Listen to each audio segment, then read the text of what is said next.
Jerome, you're on mute. How you guys doing? This is Jerome from the RPO podcast, guys. Thank you so much.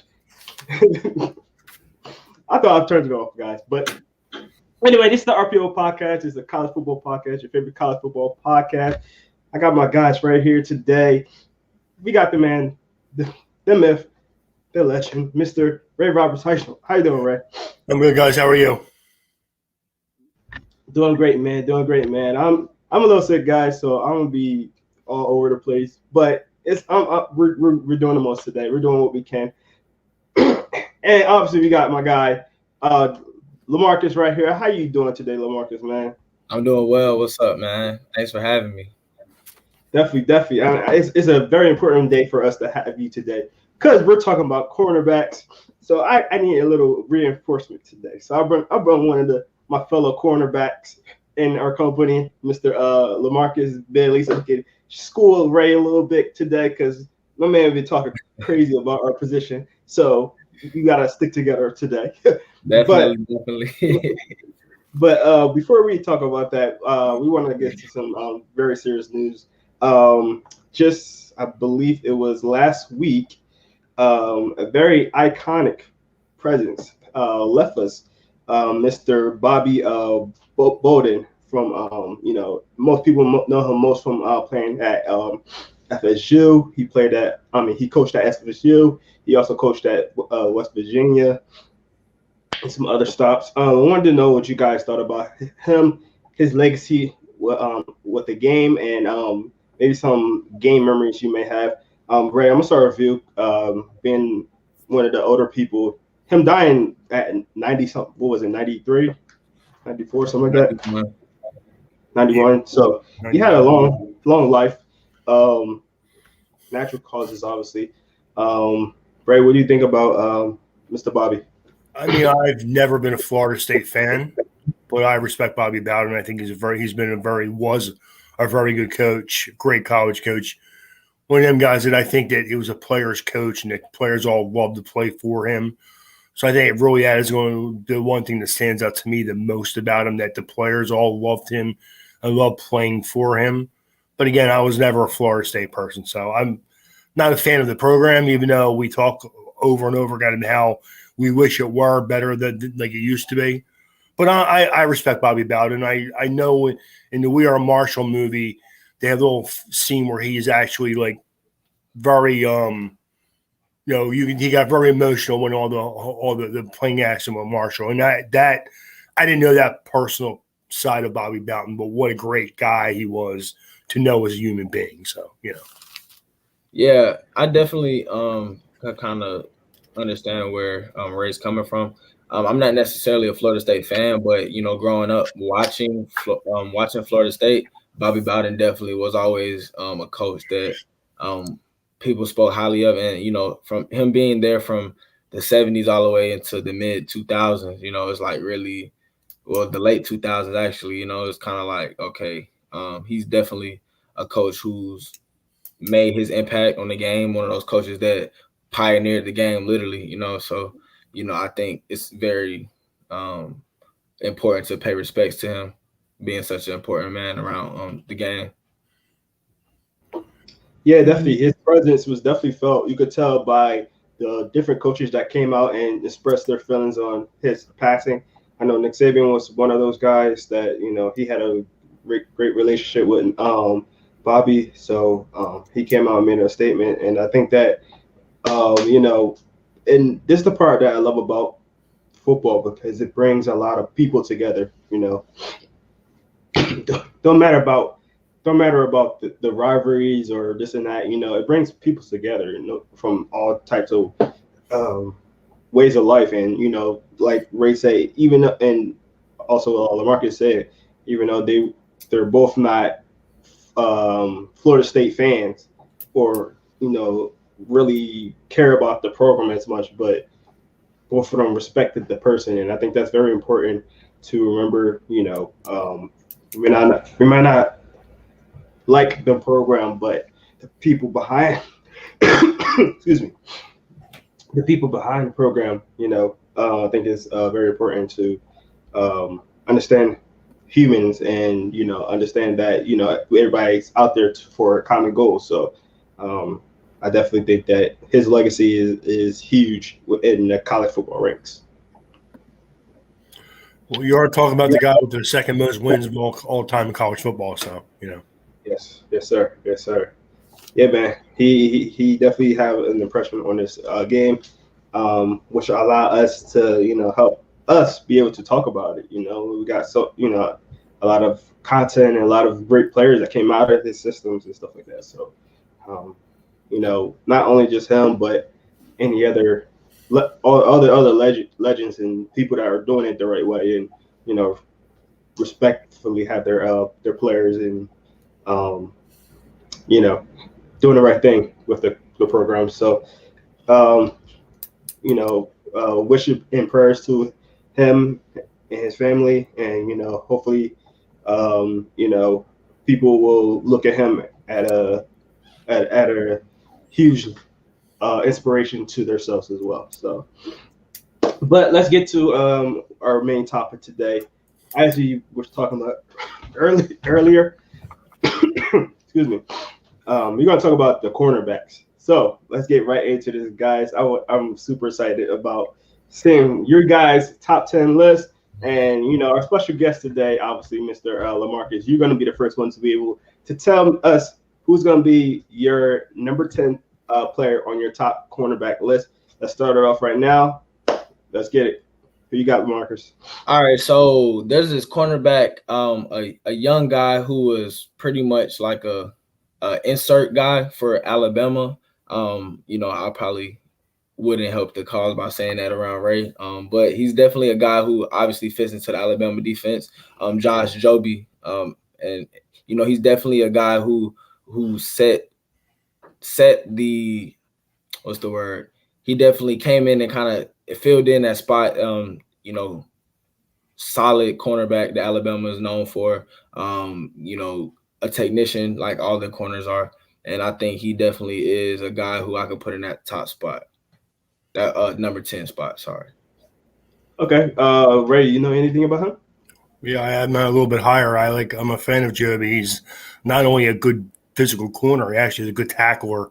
Does a good job at stopping and helping out with the run game. So he's one of them few guys that are physical corners, which I kind of like. So I have you number 10. I have Michael Wright from Oregon. I like him. I like him as a player. I don't always like Big 12 players, but he's a good physical corner, has good size, 5'11", 185. He's only a sophomore. Probably should and may play again this year and stay until the 2023 draft. So, all right. I just think if he does that, he'll be a lot higher of a pick than he will this coming year because it's a really deep corner class this year. So, yeah, I definitely heard that as well.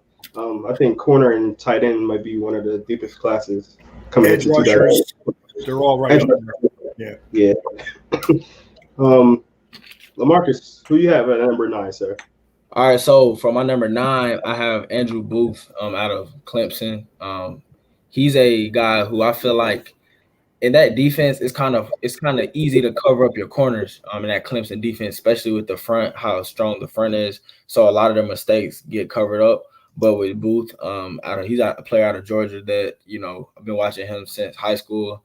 He's very much a technician. He works on his game a lot off season, which I know he's definitely gonna be able to improve whatever stock he has whenever he comes out. And I think that right now, him being a guy who's a playmaker, him being on the island isn't something that is really, when that front is so good, it's kind of hard to really, see what how complete of a corner is sometimes. Ray, what do you think about him? I like Andrew Booth a lot, actually. I have him much higher than Marcus does, though. Okay. Who do you have at 9 then? I have Roger McCreary from Auburn, another kid who's a good, fast, physical corner whose stats were crazy, but we talked about Auburn's stats being a little misleading last year because they were not as good a team and people were just running up and down the field on their defense a little bit too much last year. But I like McCreary. His numbers are good. His size is good. I just can't wait till later in the year when I start getting arm sizes and all that kind of stuff. But for right now, I have him at number 9. So. Yeah, Auburn got a couple of sneaky names on their defense. They do. They do. All right, Ray, I'm gonna start with you with 8. Who you got at 8, sir? I have Joby from Alabama at number 8. Again, I like him a lot. He's probably going to wind up being right now. I would have him as a 3rd-round pick, but I would not be surprised if he goes a little bit earlier after this coming season if he has another big season for Alabama. So. Okay. LaMarcus, who you got at 8, sir? Storm Duck out of North Carolina. He's a guy who was injured, but he had, and also in those times when he was playing, he had limited targets. So there were limited times he really had, especially when he's playing a lot of teams who are moving the ball on the ground. So it's kind of hard. He's a nice size corner as well. I think he's a guy who still you have to see more on tape because I obviously, like I said, doesn't have a lot of targets where times the balls came his direction. So we'll see what he does this upcoming season. All right, Ray, who you got 7? Number 7, I have Trent McDuffie from Washington. Another guy who, like I said before, I think it's a really deep corner class this year.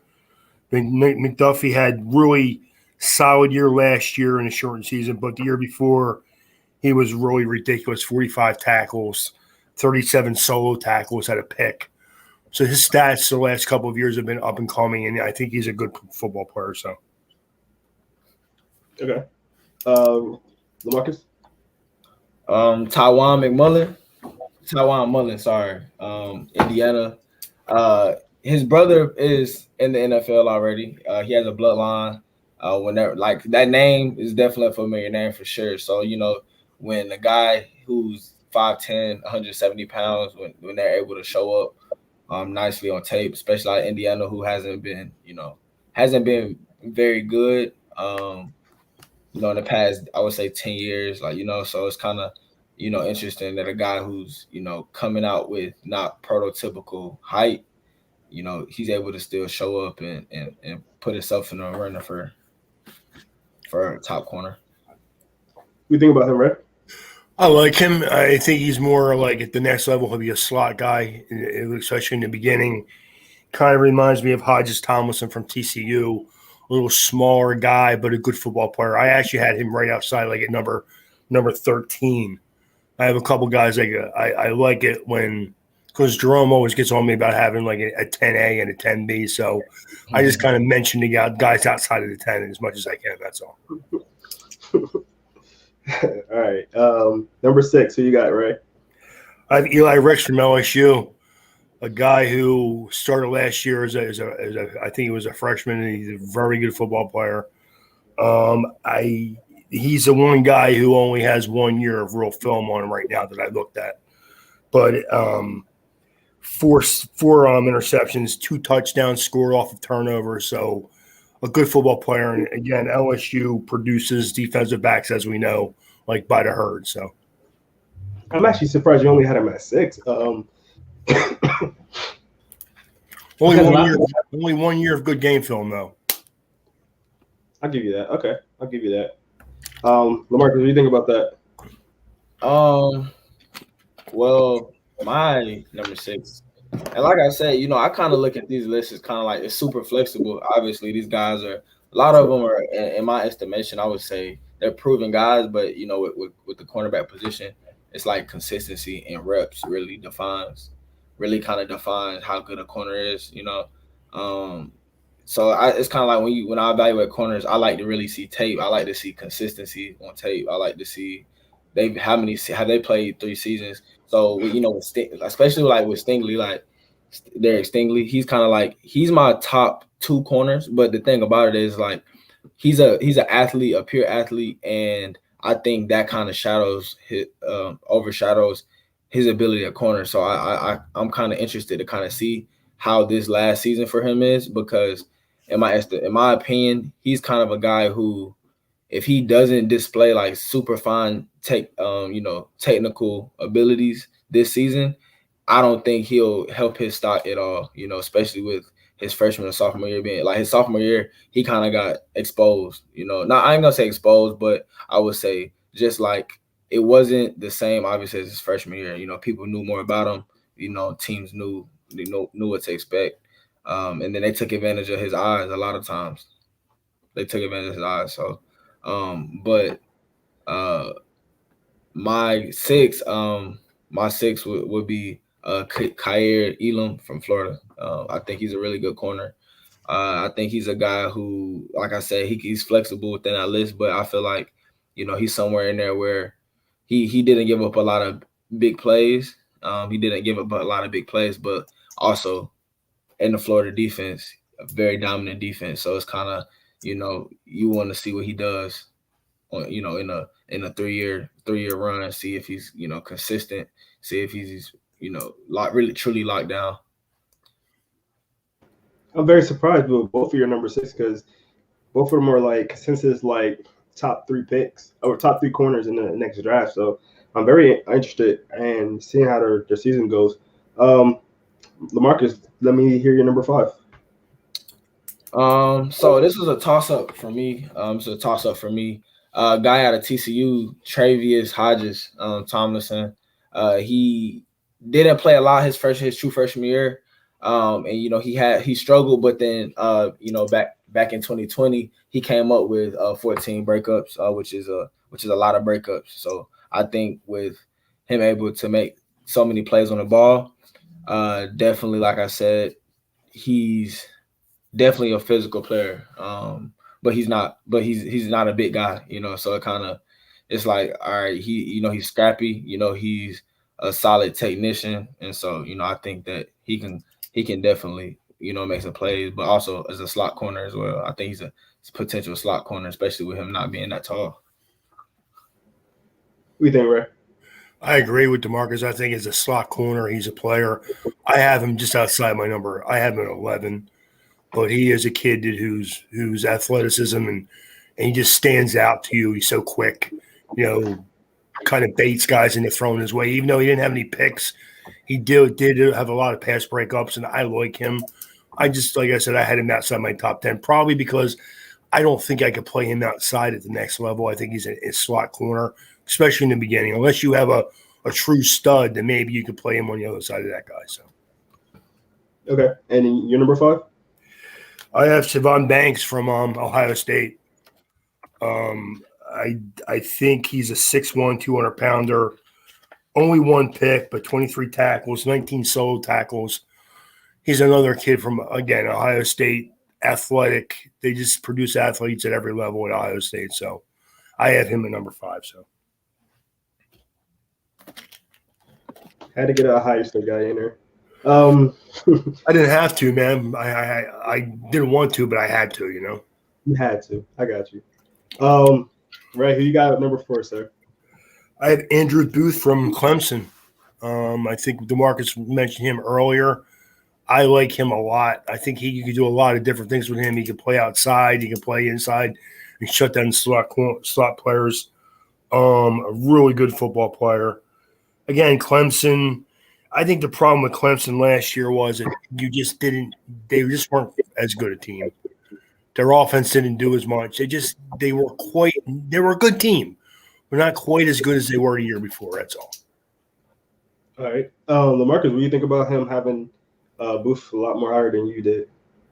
I think it is fine. Booth definitely is a great guy. This list is super flexible, like I said, but Booth is a guy who's, like I said, I think he's a lot of these guys in my estimation. I know Ray doesn't really like corner. He doesn't really respect the corner position, but I wouldn't say for me, I love the position. I think it's definitely important.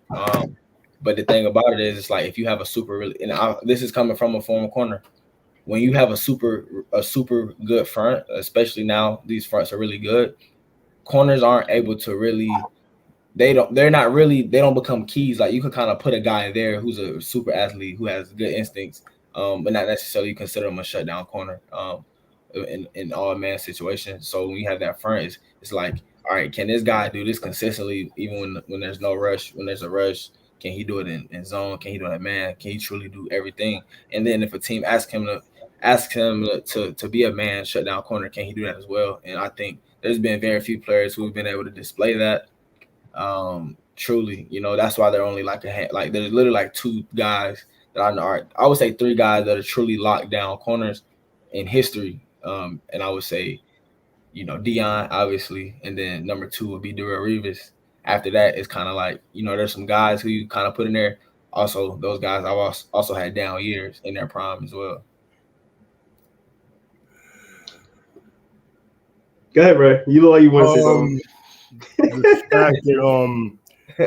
I do respect corners, and it's just I don't think they're as important as my front seven. Matter of fact, I know they're not as important as the front seven. Definitely. That's all. And you didn't mention Michael Hayes from the Raiders is probably the greatest corner that's ever played football. Okay. Can't go for it. Can't go for it. Can't go for that. Now with Deion Sanders out there. Better than Deion Sanders. More physical, just as fast. Not as big of a playmaker. Because they didn't throw the ball the way they did during Deion's years back then. And that could be true, but in the it is true. It could be. It is. In a passing game, in a passing league. In today's football, Michael Hayes would shut people down in today's league. Michael Hayes? Michael Haynes from the Raiders. Yes. Shut people down in the 70s. He played in the 70s? And early 80s, yeah. Early 80s. I'm gonna have to look into Michael Haynes. All right, go ahead, man.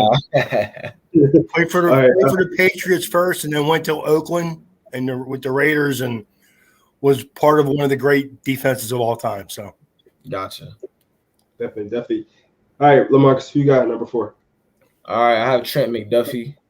He's one of those players who didn't really get to play a lot because of COVID, but he's definitely a bigger guy. He's 5'11", 195. Really good in man coverage, but better in zone. And I would say, as a zone corner, you're kind of valuable as well, because if you're able to connect that man ability with the zone principles, I think that's when you become dangerous as a corner. All man corners can't play zone.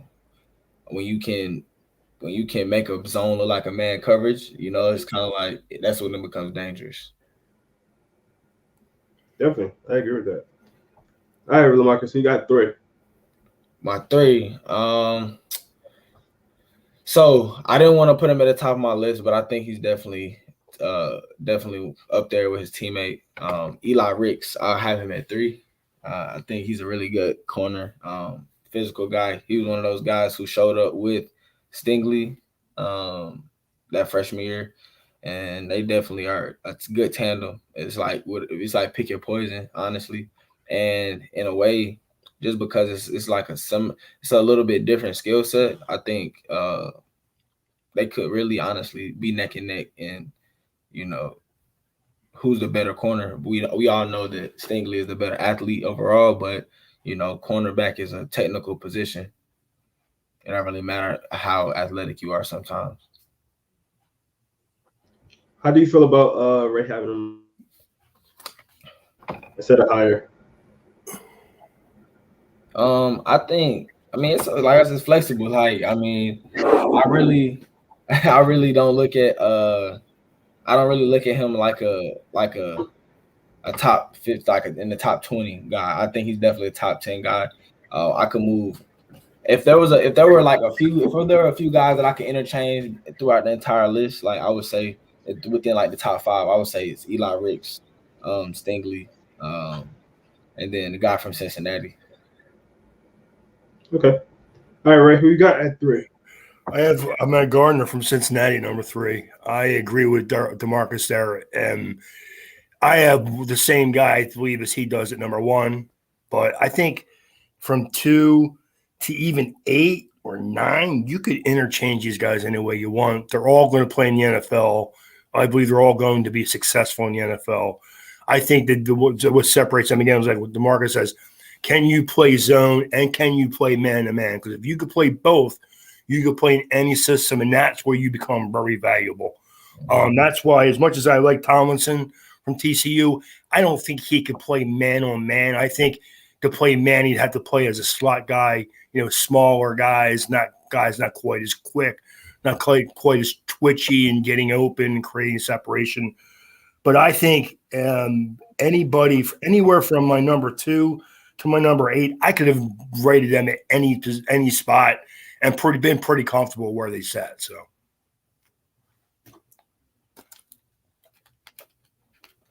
okay, let's get to your number 2, sir. Who you got? I have Kerry Elam from Florida, number 2. I think again he could do a little bit of everything. He's tall enough at 6'2", 195. He has good enough speed where he can play some zone. He can drop back and play man. He can come up and play man. I think he's a good football player, and I think that again, this is a really deep cornerback draft. And I think where my opinion varies, like you're talking about a guy who's paying more money to his cornerbacks than any team in the NFL right now. I think that it's hard to invest that kind of money in your corners, though, because I think in the end you're going to suffer somewhere else. That's all. Exactly. Yep, it's a rough, and that's what I was saying. Like for me, corner is about consistency.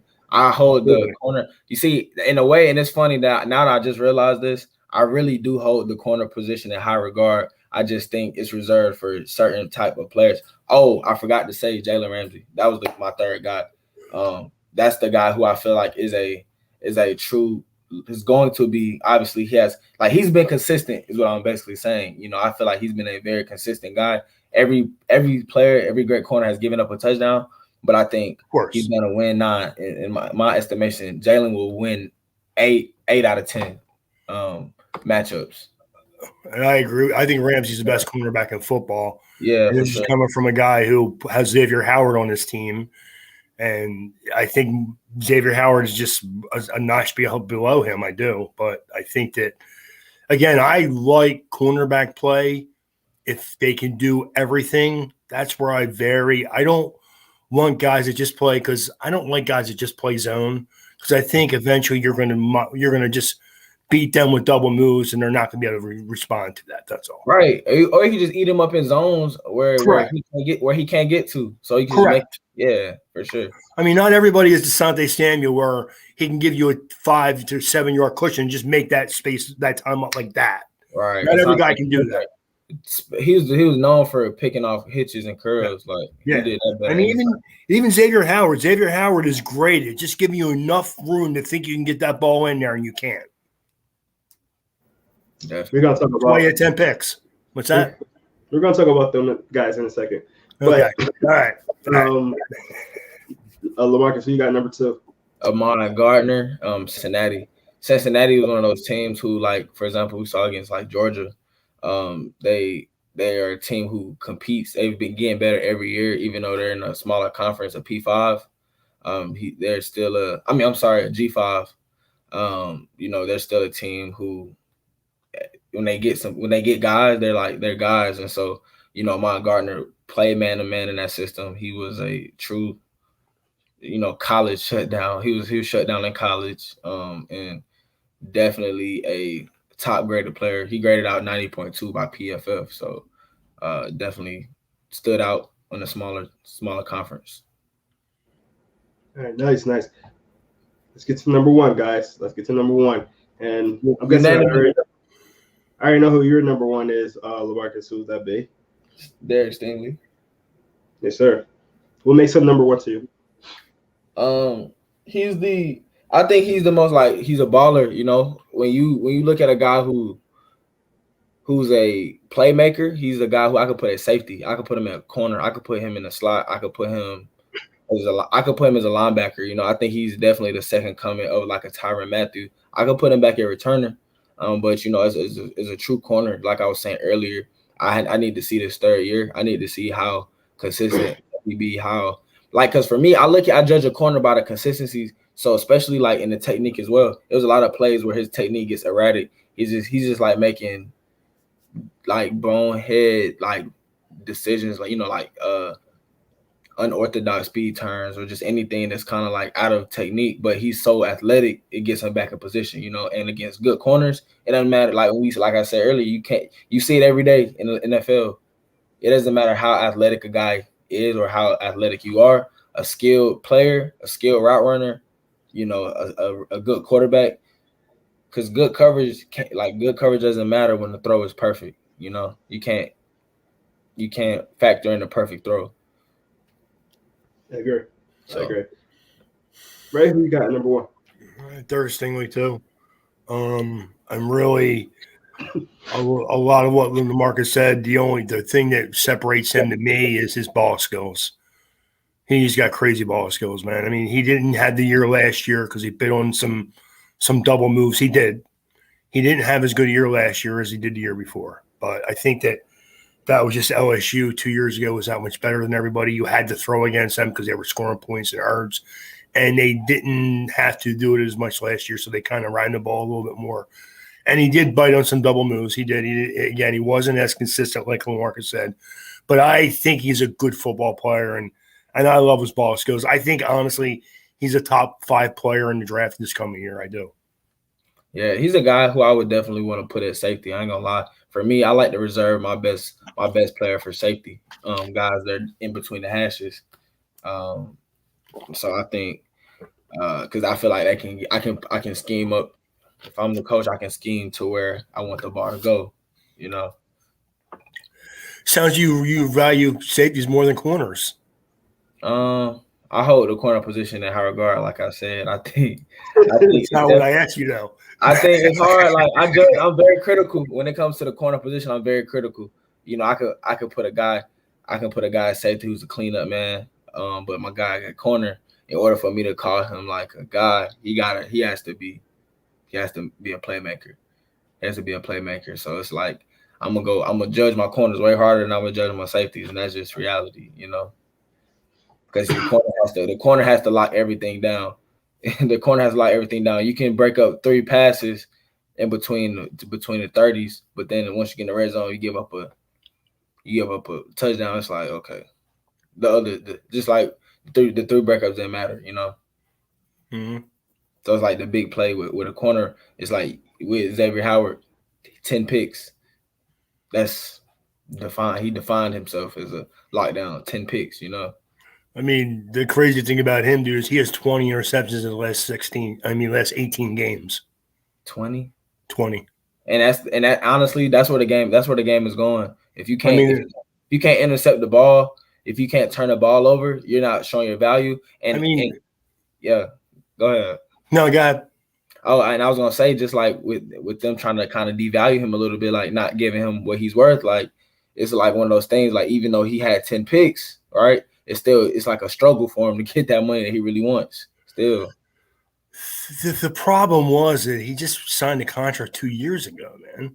Yeah, but think about it. Also, it's like with how the game goes, it's like you should be able to renegotiate. And if a team doesn't want doesn't want to negotiate, you should have the ability to gain more money. Here you go. The year he signed his contract, he got hurt and only played 5 games. So should he have given him a little bit of money back that year? No. Did he show up every day? If he shows up, he didn't play. He only played 5 games. It's part of the game, though. He still played. All right. So when we're good, we want to get paid, and when we're not, it's not about being good. It's not about being good. It's about him being still on the team. Like, so well, he is, and they compensated him by giving him more money. And I wanted him on the team. I don't want to lose him. He's my best player on my defense. I understand that completely. So are they franchise tagging him? No, they don't have to. What they did is all of his bonus money. He's going to get that now. Okay. He's going to get $16.5 million the next 2 years. Oh wow! Yeah. So did he get what he wanted? Of course, he got what he wanted, and he deserves it. I'm not even saying he doesn't deserve it. I'm just saying there's a fine line between negotiating when you just signed a contract a year and a half ago. Right. Yeah, you're right. Guys should read the fine print, and that's reality. Absolutely. I don't sign anything unless I read it first. And most of these guys are having their agents just read broad terms. They're not even having them going deep into the contracts. Right, and apparently it's like, here's the thing. He gets $26 million up front, and that's probably all he really paid attention to that day. Right, and he's like, you know what I mean? Right, and half of that's taxes. Correct. Another 3% is to your agent. Like, right, and good for him. He did fire his agent, who made him sign that contract, told him to sign that contract, and got a new agent. And again, I wanted him on the team. I value Xavier Howard. He's my best player on my defense. I didn't want to think about putting a young guy back there because it wouldn't have been a good situation. But again, you might want to read that contract if you're going to put your name on it. That's all. All right. Well, before we get to our next segment, there's something I got to ask you, Raymond. Okay. What is that? Raymond, I know you for how many years now? Maybe like, what, 5 to 7 years, something like that? You knew each other for a while. It's a little longer than that, but yeah, okay. Yeah, we knew each other for a while. Yeah. Since I've known you, where's the one thing that you always said about cornerbacks? It's overrated position. And? They don't matter as much in winning as my front seven. And how do you acquire them? How do you acquire them? Hold on, LaMarcus. I'm sorry. What's that? How would you acquire your corners? Oh, I shake a tree and one will fall out of it. There you go. That's what I was looking for. Now, yo, man, I'm going. What's the LeBlanc? The kid that played for the Eagles a couple years ago, Matt LeBlanc, right? Yeah. Where'd they find him at? He was bagging groceries. I'm sorry, he wasn't in a tree. He was in a shop. Right. I'm sorry. God. What was his name? Matt LeBlanc.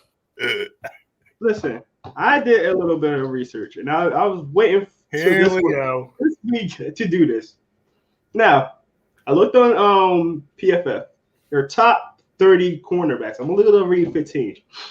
Listen to this. And LaMarcus, I want you to see if I'm wrong on this, right? Their number one cornerback, Zaire Alexander, number one pick. First round pick. Number two, Jalen Ramsey, first round pick, right? Number three, Marlon Humphrey, first round pick. First round pick. Fourth, Xavier Howard, second round pick. 5, James Bradbury, second round pick. 6, Stephon Gilmore, first round pick. 7, Tre'Davious White, first round pick. 8, Denzel Ward, first round pick. William Jackson, first round pick. Marcus Peters, first round pick. Richard Sherman, who is the only exception on here. Well, there's 2 exceptions. 5th round pick. Number 12, or Dory Jackson. I don't know how Dory Jackson got on here, but he was a first round pick. Yes, and it's 13 agenda. That's how he got on there.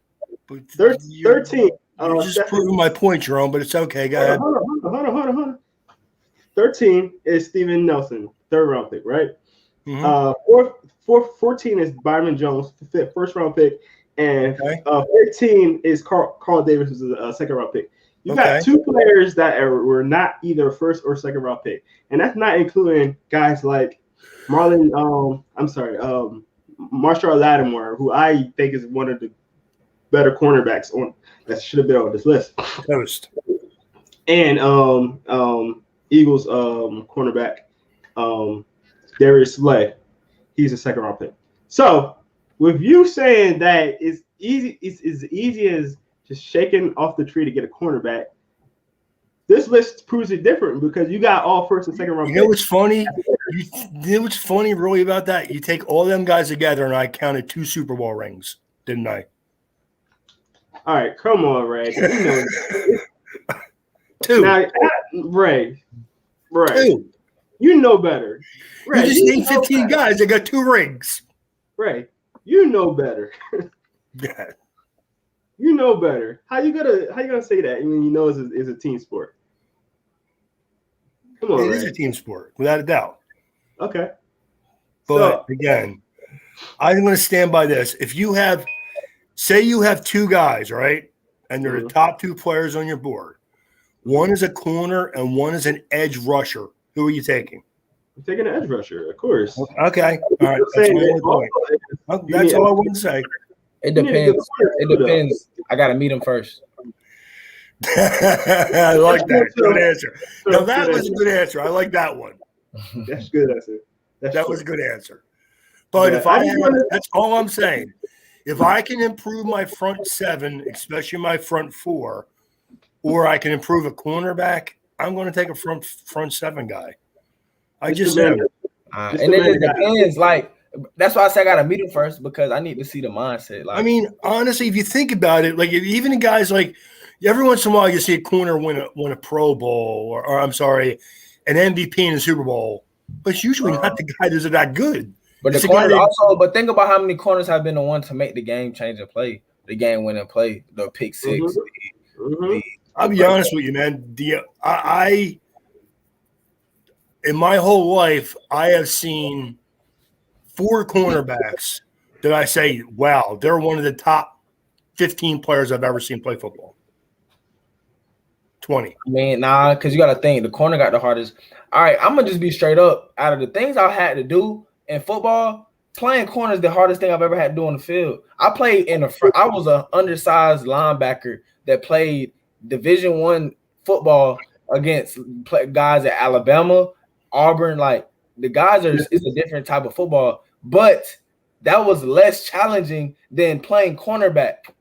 Like, I'm saying this, I'm like not even within an agenda. Like, literally the hardest thing I physically had to do as a player, technique wise, just like mindset wise, like mental wise, like having to play on the island is way different than having to play covered up, and that's just reality. Like, if I'm a defensive end, if I'm a defensive end on the left side, and I know I have Von Miller or Bradley Chubb on the other side, right? If I know I have one of those guys on the other side, it makes my mental so much easier, because I know even if I do miss the guy, I have another guy coming, right? As a corner, if I'm on an island, I have to be mentally just like on a different level. Like, I have to know if I mess up, it's a touchdown. Like, that's it. As a defensive end, there's very few things that I can do that's gonna result in a touchdown.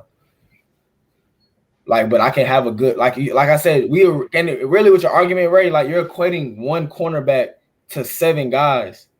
Like, in a way, like, you're equating the importance of one guy to 7 guys. Like, that's a big thing.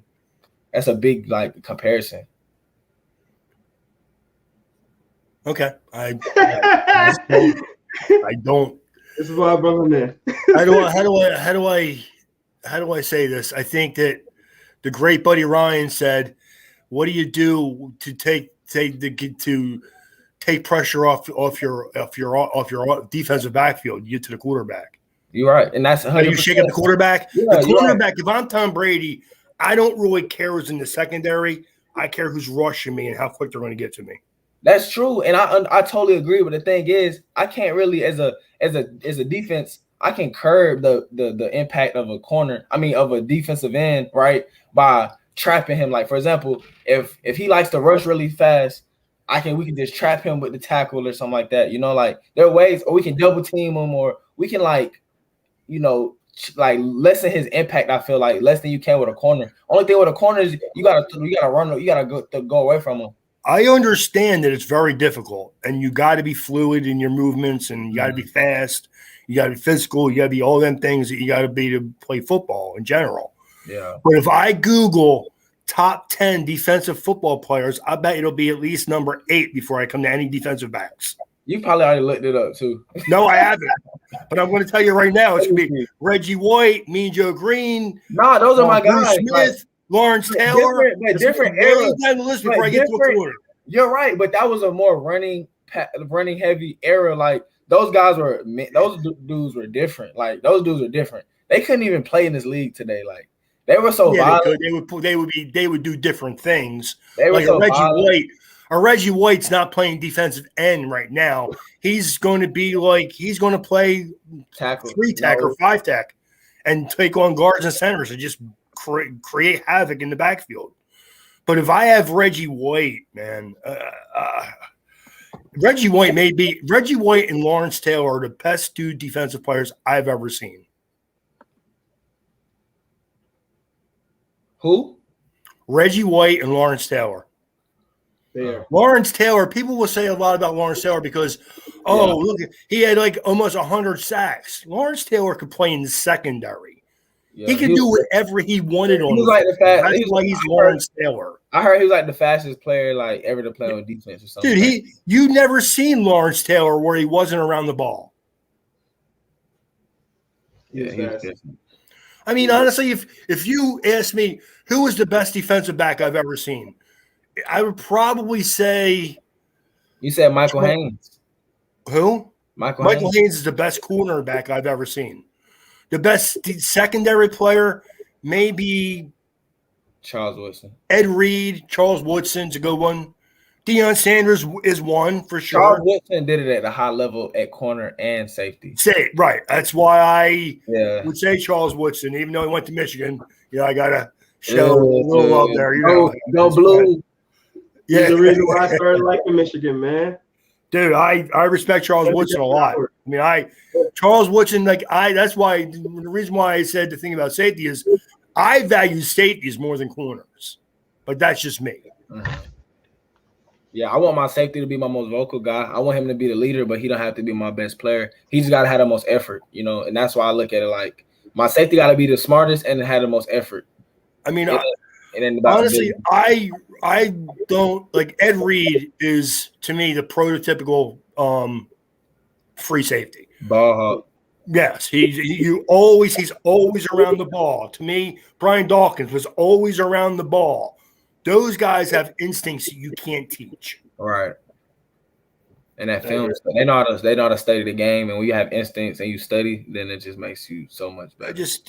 I just love watching guys play with their heads and their physical ability. That's all. And that's what I don't – and I'm not criticizing corners. I don't think they always play with their heads. I think they're very reactionary. I think in a way that's all the position is. You're right. But even like wide receivers, I think that they aren't always team guys. That's all. Yeah, I understand. No, I definitely understand that. They're stat hounds. I definitely understand that. But, those are positions where you're dependent on another person to get you the ball. And someone, you know what? I never understood that until recently.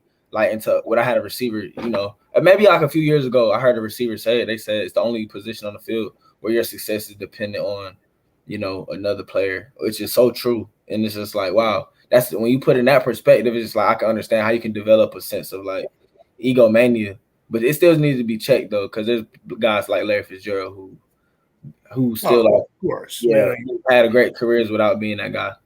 No, you're right. And there are some guys that just do it the right way just because that's how they were. Like Marvin Harrison. You never really heard Marvin Harrison say anything on the football field.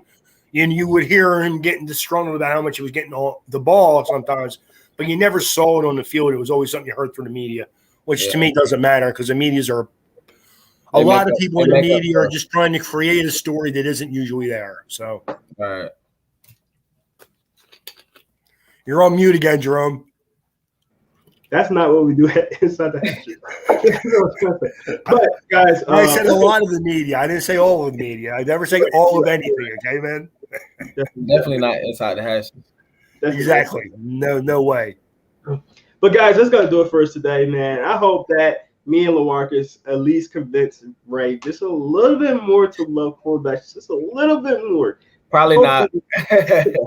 Probably not. But it was always great to have LaMarcus on. Maybe we can get him on again next week to talk about some safeties. Guys, if you haven't already, check this out. Definitely check us out on all our social media on InsideTheHatches.com, where you can find all our content. Also, check us out on all our social media on Inside the Hatches at Instagram, Facebook, and Twitter. And also make sure you go check us out on all our podcast platforms. On Spotify, Apple Podcasts, and Google Podcasts, where you can listen to a lot of the player interviews that we have.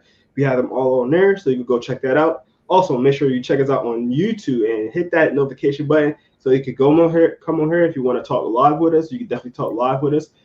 Also, you can put your comments in the comment section, and we will answer back. So please go in there, subscribe, and hit that notification bell so you know when we are live. In any other case, thank you guys for checking us out. I'm your humble host, Jerome Jones. We got Ray Roberts right over here. We got LaMarcus right down there. Thank you guys so much for checking us out today.